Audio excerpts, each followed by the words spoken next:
আসসালামু আলাইকুম রহমতুল্লাহি ওয়া বারাকাতুহু। একটা নামাজ আছে, নাম শুনছেন কিনা আপনারা জানি না, সলাতে গাউসিয়া। নাম শুনছেন সলাতে গাউসিয়া? ওরে শুনেন নাই? এই যে ভাই শুনছে, কারণ ভাই এই রাস্তা হাঁটিয়ে আছে।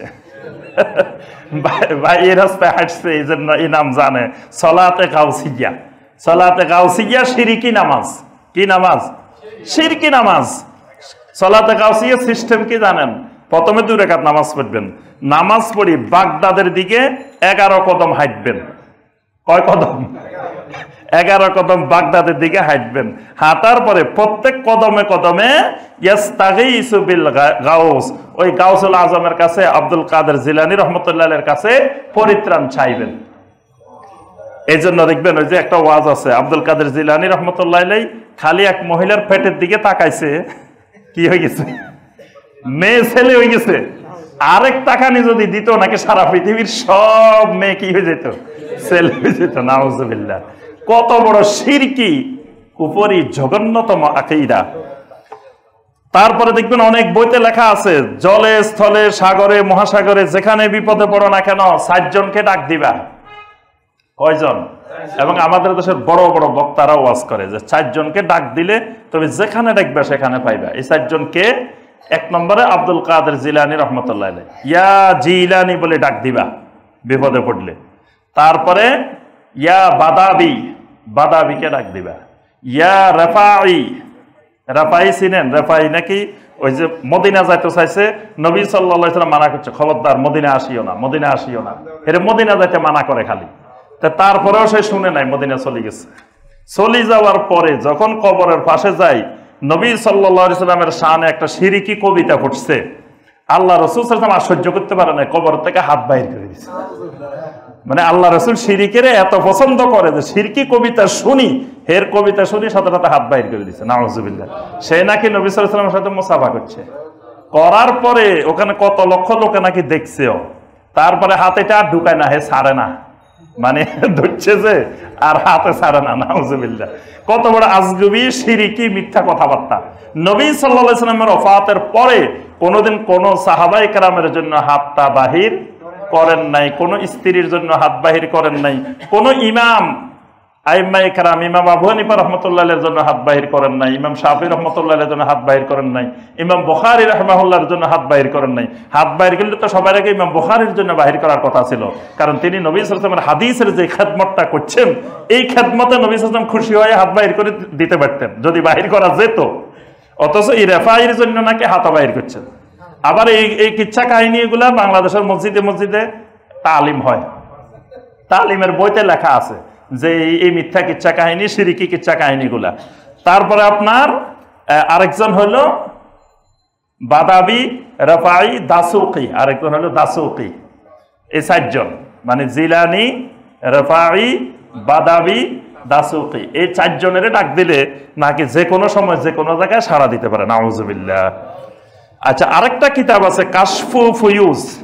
কাশফে ফুয়ুজ, এই কিতাবের লেখক হলেন মোহাম্মদ ওসমান আল বেরেলভি। 39 পৃষ্ঠায় লিখছে যে ইন্না জিয়ারাতাল কুবুরে তানফাউ ওয়া তুফিদু ওয়া ইন্না আসহাবাল কুবুর ইউইনুনা যুআর।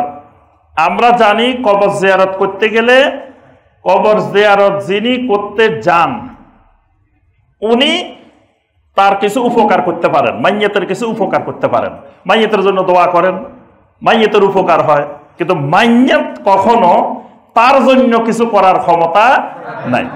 এই কিতাবের এখানে বলা হয়েছে যে ওই কবরবাসী, যেই কবরে তুমি জিয়ারত করতে গেছো, কবরবাসী যদি আল্লাহর ওলি হয় তাহলে কবরবাসী তোমার অনেক উপকার করে দিতে পারে। নাউজুবিল্লাহ। এইভাবে অসংখ্য শিরকি কুফরি আকীদা আমাদের দেশে দেখবেন অসংখ্য বইতে লেখা আছে, এবং অসংখ্য মানুষ এগুলো বিশ্বাস করে, এবং এগুলো ওয়াজ মাহফিলে বিভিন্ন জায়গায় এই শিরকি তালিম মানুষকে শেখানো হয়। অথচ আমরা আল্লাহ রাব্বুল আলামিনের কোরআনের মধ্যে দেখে এই আলোচনা শেষ করব, পরবর্তীতে যাব।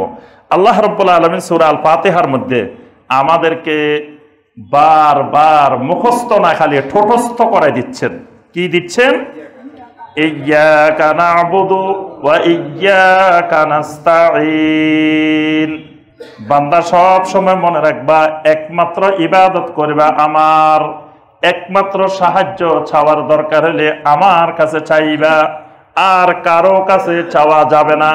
কোন নবী রাসূলের কাছে চাওয়া যাবে না, কোন ফেরেশতার কাছে চাওয়া যাবে না, কোন ওলি আউলিয়া বুজুর্গ যত বড় কিছু হোক না কেন, আল্লাহ ছাড়া কারো কাছে কোনো সাহায্য পরিত্রাণ চাওয়া যাবে না।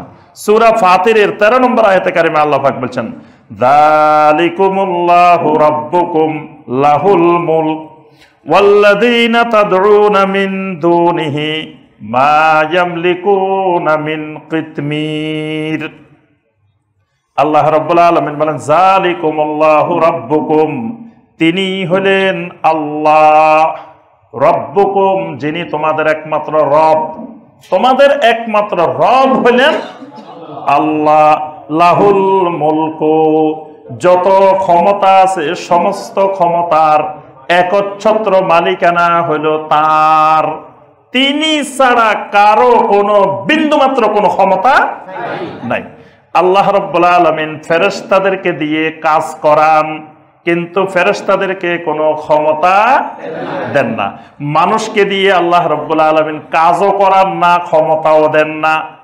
মানুষের দিয়ে আল্লাহ কোনো কাজ করায় না। ফেরেশতারা যেমন আমাদের রূহ কবজের কাজ করে, একটা ডিপার্টমেন্ট আছে মালাকুল মাউত, এই কাজ করে। তারপরে কিছু ফেরেশতা আছেন মেঘমালা পরিচালনা করেন, কিছু ফেরেশতা আমাদের আমল লেখেন, কিছু ফেরেশতা আমল নিয়ে যান, বিভিন্ন কাজ করান ফেরেশতাদেরকে দিয়ে।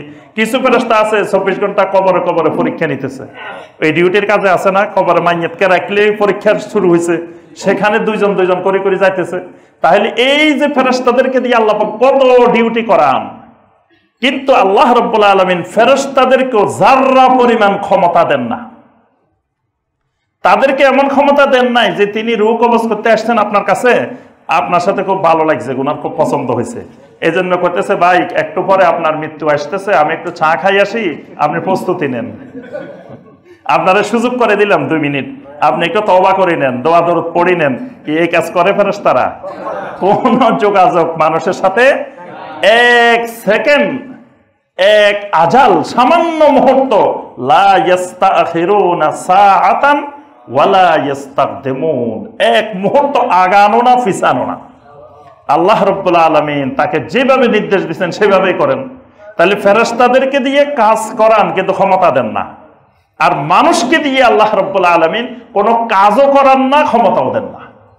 আজ পর্যন্ত আদম আলাইহিস সালাম থেকে যত মানুষ, যত নবী রাসূল ওলি আউলিয়া বুজুর্গ যা মারা গেছেন, কাউকে আল্লাহ রাব্বুল আলামিন কোনো কাজের জন্য নিয়োগ দেন না, এবং তাদেরকে কোনো ক্ষমতাও আল্লাহ রাব্বুল আলামিন দেন না। এই জন্য দেখবেন প্রত্যেক দোয়ার মধ্যে এটা আছে, লাহুল মুলকু ওয়া লাহুল হামদ।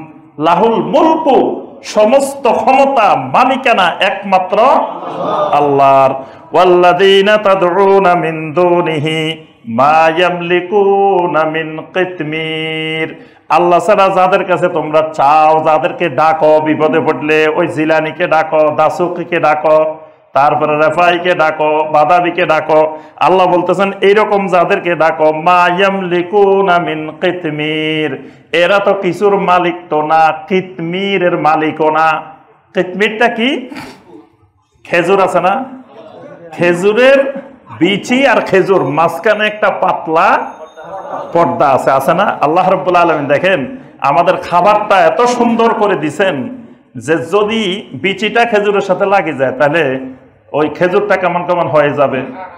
আল্লাহ রাব্বুল আলামিন দুইটাকে আলাদা করে দিয়েছেন, বিচিটা এবং খেজুরটা, দুইটার মাঝখানে একটা সুন্দর পর্দার ব্যবস্থা করছেন। এই পর্দাটার নাম হলো কিতমির। আল্লাহ রাব্বুল আলামিন বলতেছেন যাদেরকে ডাকতেছ এরা তো খেজুরেরও মালিক না, খেজুরের বিচির মালিকও না, তবে মাঝখানে যে একটা পাতলা পর্দা আছে এটারও মালিকানা নাই, এটারও ক্ষমতা নাই তার, মানে তারা একেবারেই ক্ষমতাহীন। এই ক্ষমতাহীন মানুষকে তোমরা কেন ডাকো, অথচ সমস্ত ক্ষমতার মালিক একমাত্র আমি আল্লাহ রাব্বুল আলামিন। সুবহানাল্লাহ। সূরা জুমারের 38 নম্বর আয়াতে আল্লাহ পাক বলছেন, আফারাআইতুম মা তাদউনা মিন দুনিল্লাহি ইন আরাদানি আল্লাহু বিদুররিন হাল হুন্না কাশিফাতু দুররিহি, তোমরা কি কখনো চিন্তা করে দেখেছো, ভেবে দেখেছো আল্লাহ ছাড়া যাদেরকে তোমরা ডাক দাও, ইন আরাদানি আল্লাহু বিদুররিন, যদি আল্লাহ রাব্বুল আলামিন তোমাদের কোনো ক্ষতি করতে চান, অনিষ্ট করতে চান, হাল হুন্না কাশিফাতু দুররিহি, ওই মানুষগুলা কি তোমাদের ওই বিপদ আপদ দূর করার ক্ষমতা আছে কিনা? আল্লাহ পাক প্রশ্ন করতেছেন। আমি আল্লাহ কোনো বিপদ দিতে চাইলে ওই জিলানি, ওই রেফাই, দাসুকি তোমাদের ক্ষমতাকে দূর করতে, তোমাদের এই বিপদ দূর করে দিতে পারবো? আও আরাদানি বিরহমাতিন, আমি আল্লাহ যদি তোমাদেরকে রহমত দিতে চাই, হাল হুন্না মুমসিকাতু রাহমাতিহি, তারা কি আমার রহমত আটকাই দিতে পারে নাকি? তাদের কি এমন পাওয়ার আছে যে তারা আমার রহমত আটকাই দিব, অথবা বিপদ দিতে চাইলে বিপদ দূর করে দিবে? আল্লাহ রাব্বুল আলামিন বলেছেন এদের এই ব্যাপারে যাররা পরিমাণ ক্ষমতা নেই। আমি আল্লাহ বিপদ দিতে চাইলে কেউ ঠেকাইতে পারবে না, আমি আল্লাহ রহমত দিতে চাইলেও এইটা কেউ আটকায় রাখার ক্ষমতা জমিনে নাই। সূরা আল বাকারার 186 নম্বর আয়াতে কারিমে আল্লাহ পাক বলেন, ওয়া ইযা সালাকা ইবাদি আন্নী ফাইন্নী করিব। যুগে যুগে মুশরিকেরা মনে করতো আরে আল্লাহ তো অনেক দূরে, আল্লাহরে ডাক দিলে আল্লাহর কাছে ফাইল যাইতে যাইতেও তো 1 সপ্তাহ লাগে যেতে পারে। ফাইল একটা এখান থেকে পাঠাইছে, এটা বিভিন্ন মিডিয়া হয়ে যাইতে যাইতে যাইতে আল্লাহ পর্যন্ত পৌঁছতে তো অনেক সময় লাগে যেতে পারে। তার চেয়ে আমার দ্বারা কাছে যারা আছে আল্লাহর কিছু, তারা পিএস বানায় নিত, এপিএস বানায় নিত, দালাল বানায় নিত, এজেন্ট বানায় নিত, যে এইগুলোর কাছে গেলে দ্রুত আমার কাজটা সমাধান হয়ে যাবে। তা আল্লাহ রাব্বুল আলামিন এর জন্য বলতেছেন, ওয়া ইযা সাআলাকা ইবাদি আন্নী, যখন আমার বান্দারা আমার ব্যাপারে আপনাকে জিজ্ঞাসা করে, ফাইন্নী করিব, আমি আল্লাহ একেবারেই নিকটবর্তী। সুবহানাল্লাহ। নিকটবর্তীতে কি নিকটবর্তী? আল্লাহর এলেম, আল্লাহর ক্ষমতা, আল্লাহর দৃষ্টি, আল্লাহর শ্রবণ। মানে তুমি যা কিছু চাও আল্লাহর কাছে পৌঁছতে দেরি হবে না। আল্লাহ রাব্বুল আলামিন এর সাথে জবাব দিয়ে দিয়েছেন। মানে ওই যে বেদাতের জবাব, আবার এটা দিয়ে কেউ বেদাত তৈরি করতে পারে, শিরিক তৈরি করতে পারে। কোথাও তো আল্লাহর নিকটে মানে আল্লাহ তো সব জায়গায় আছে। সাথে সাথে আল্লাহ বলে দিয়েছেন কি, ওয়াইদা সাআলাকা ইবাদি আন্নী ফাইন্নী করিব উজিবু দাওয়াতাদ দাঈ ইযা দাআন। এই কারিবের ব্যাখ্যা সাথে সাথে একই আয়াতের মধ্যে। এজন্য বেদাতি হলে সে কারিব বলে থামি যাইব, সামনের দিকে আর যাবে না। তখন বেদাতিকে বলতে হবে একটু আগাও, সামনে যাও, সামনে জবাব আছে। উজিবু দাওয়াতাদ দাঈ ইযা দাআন, বান্দা যখনই আমাকে ডাক দিবে সাথে সাথে আমি আল্লাহ তার ডাকে সাড়া দিই। সুবহানাল্লাহ। এই সাড়া দেওয়াটাই আল্লাহর নিকটে থাকার ব্যাখ্যা। মানে বান্দা শুধু ডাক দেওয়ার দেরি, আমাকে ডাক দিলে সাথে সাথে পাবে, আমি তার ডাকে সাড়া দিব। তাহলে যে আল্লাহ আমার এত নিকটে, সেই আল্লাহ রাব্বুল আলামিনকে ডাক না দিই, আমি কোথায় রেফাই, কোথায় আপনার দাসুকি, কোথায় জিলানি, কোথায় আলী, এদেরকে খোঁজার আমার দরকারটা কি? কিন্তু শয়তান মানুষের আল্লাহ থেকে ডাইভার্ট করে এদের দিকে ফিরাইতে চায়, যে এদের কাছে চাও তাহলে তাড়াতাড়ি পাইবা। আর আবার মানুষের মধ্যে ঢুকায় তোমারে আল্লাহ চিনে নি। কি বলে আল্লাহ এত কোটি কোটি মানুষ কয়জনের চিনে? শয়তান এই চিন্তা ঢুকায়। শয়তান সবসময় আল্লাহকে মাখলুকের সাথে কিয়াস করায়, মাখলুকের সাথে তুলনা করায়। কয় কোটি কোটি মানুষ আল্লাহ কয়জনের চিনে? এই যে চেয়ারম্যান সাহেব, এই যে কমিশনার সাহেব, উনি কি এই ওয়ার্ডের সব মানুষের চিনে নাকি? কি সবারই চিনে? চিনা সম্ভব না, উনি চিনে না সবাই। এখন ওনার কাছে আপনার একটা কাজ আছে, যাইতে হবে। তা আপনি যদি সরাসরি চলে যান তো উনি তো নাও চিনতে পারে, কবে যে তুমি ওই এলাকায় থাকো, আমি তো চিনি না। এখন আমরা যদি বলি না ওই এলাকা আমাদের আব্দুল আজিজ সরকার ভাই আছে, উনি আমার চিনে, তো কমিশনার ভাই ওনারা চিনে না? ওনার নাম করলে বা ওনারে নিয়ে গেলে কাজটা তাড়াতাড়ি হয়ে যাব। শয়তান বুঝায় আরে আল্লাহ কি তোমার চিনে? তুমি আল্লাহর কাছে যাইতে হইলে, কাজ করতে হইলে ওই এদেরকে সাথে নিয়ে যাওয়া লাগবে, এদের কাছে আগে যাইতে হইব। গেলে এরা যদি বলি আল্লাহ না ঠিক আছে এরে আমি চিনি দেন, এরা যদি সুপারিশ করি দে, এরা যদি পিছনে একটা সিগনেচার করে দেয়, আল্লাহ বুঝবো যে হ্যাঁ না ঠিক আছে এরে আমার এরা চিনে। নাউযুবিল্লাহ। এটা হলো আল্লাহকে বান্দার উপরে, খালেককে মাখলুকের উপরে কিয়াস করা।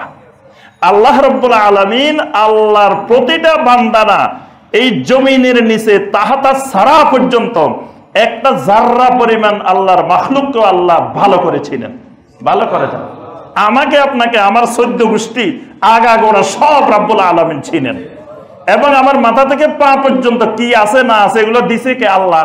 আল্লাহ সব জানেন। আমার ভিতরে যে চিন্তা করতেছে কি আছে সেটাও আল্লাহ রাব্বুল আলামিন জানেন। এজন্য আল্লাহ রাব্বুল আলামিনের কাছে চাইতে গেলে কোনো বায়া, মিডিয়া, দালাল, পিএস, এপিএস ধরা লাগে না। সরাসরি আল্লাহ রাব্বুল আলামিনের কাছে বান্দা চাইবে, বান্দার ডাকে আল্লাহ রাব্বুল আলামিন সাড়া দিবে।